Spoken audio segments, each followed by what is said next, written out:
To add a sticky note, come to the toolbar on the left and click on the sticky note icon. To change the color of your sticky note, click on the colors up here.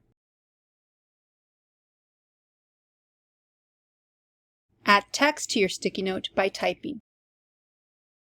When you are ready, click Save. As you can see, the sticky note has been added to the jam frame. I can click and drag and drop it if I wish to move it.